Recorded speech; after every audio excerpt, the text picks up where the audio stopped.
What's up, gamers? Jem here, and let's talk about Stadia and the low resolution problem for most games, and who do we blame for that? If you're not aware, most games such as Destiny 2 are actually rendered in 1080p and then streamed up to 4K while still being natively 1080p. I'm not going to make you listen to the whole video just for the final verdict, so I'll just tell you the short answer on who we blame and then I'll explain my reasoning. So here it goes. The short answer is that no one is to be blamed. I know, some people want to blame Google because of all the lies and deception, or as I like to call it, simply misleading but still true.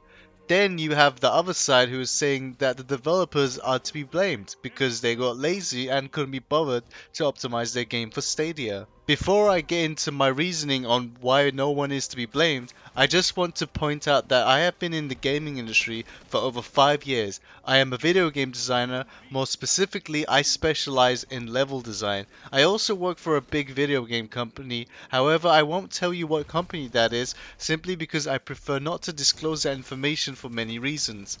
I will just straight up tell you that I have never worked on Stadia, nor have I seen the Stadia SDK for myself. So with all that in mind, I believe that I have at least a somewhat professional opinion about Stadia and gaming in general. Let's start off with Bungie's Destiny 2. As mentioned before, this game is running at 1080p 60 frames per second. Now when we look at Stadia's hardware, this game should actually have no problem running at 1440p 60 frames. So what happened? Is Bungie just lazy, or is Stadia not powerful enough? Now of course I don't have a factual answer for this, but I do believe I have a solid and reasonable theory on this based on my own experience in the industry as well as porting to another platform. My theory is that Google came up to Bungie and asked them to make a Destiny 2 port for Stadia's launch day, and possibly even being the flagship game for the platform.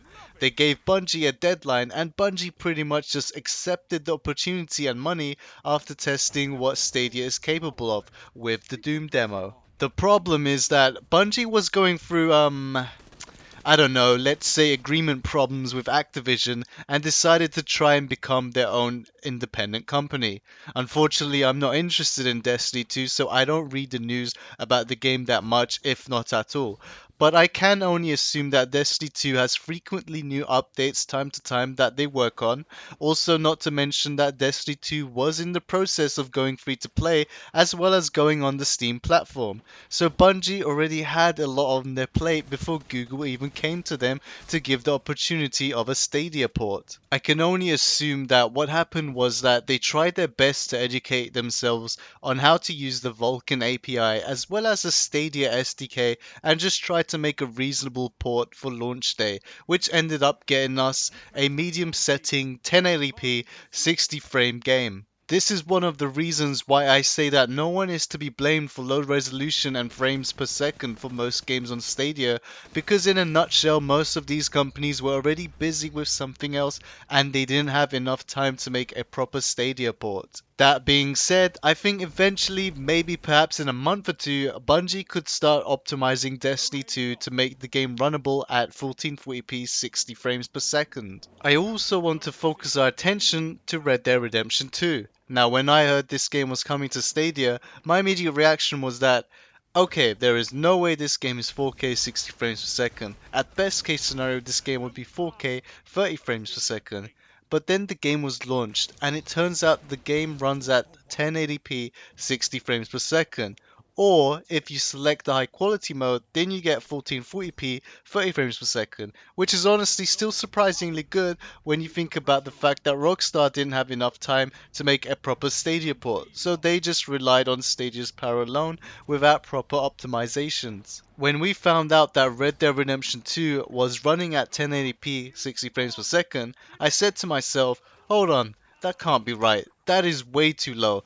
This must be nothing but a simple PC port that just heavily relies on the Stadia hardware.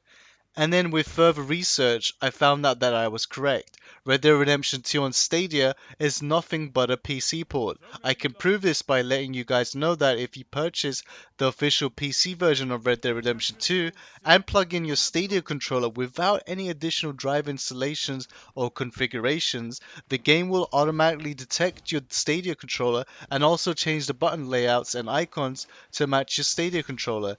This is good enough observation to know that the Stadia version is a PC port.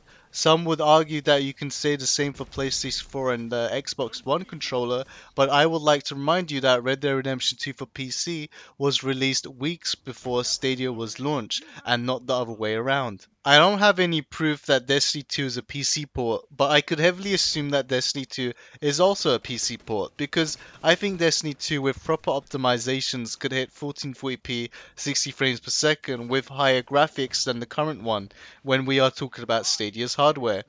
There was even one incident that a member from Stadia Reddit pointed out that Metro Exodus is a PC port because they managed to get a graphical message error that only appears on the PC version.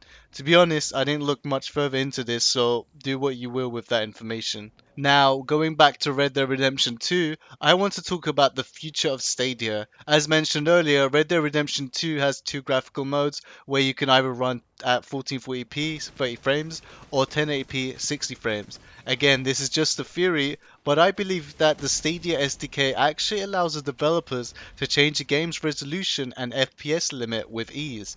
If my theory is correct, then that means in the future when Stadia's hardware gets upgrades to I don't know, let's just say Stadia Generation 2, then that means Google can make a quick patch in the background to say that Red Dead Redemption 2 will now run at 4K 30 frames, or 1440p 60 frames, and so on. My theory on why this could happen is purely because Stadia can already decide if the game should run at 1440p 30 frames or 1080p 60 frames for Red Dead 2. I'm sure Rockstar were the ones to put this limit in the first place, but I also believe that the Stadia SDK will allow Rockstar or Google to change the limits with ease after the new hardware changes. So, at the end of the day, I think no one here is to be blamed for the low resolution and frames per second. It all comes down to developers not having enough time to study Vulkan API, the Stadia SDK, and overall performance and optimizations for Stadia. Also, they are busy with their own projects and goals before Google came along. I, for one, am happy that we even have a few of these great games on our platform, and I think we should just take a moment and appreciate that Google managed to persuade Rockstar to release a Red Dead Redemption 2 port. Even though it's a PC port and it could have been better, Rockstar could have just as easily just declined the offer. But hey, who knows? Maybe in a month or two, or until the next Stadia generation hardware comes, we might actually have improved visuals for our games via updates. Just imagine if you buy a game right now at launch day and that game was running at 1080p 60 frames, and then within a year or two that game had gotten updates and free hardware upgrades, and now it runs at 4K 60 frames, or even further into the future at 120 frames, and all you did was just buy the game at launch day once. You never upgraded your hardware or buy a whole new one. All you did was just buy the game, and then over time the visuals and performance have improved, and that gets me really excited for Stadia's future. Thank you for watching my video. This is Jem, and I'll see you on the next one.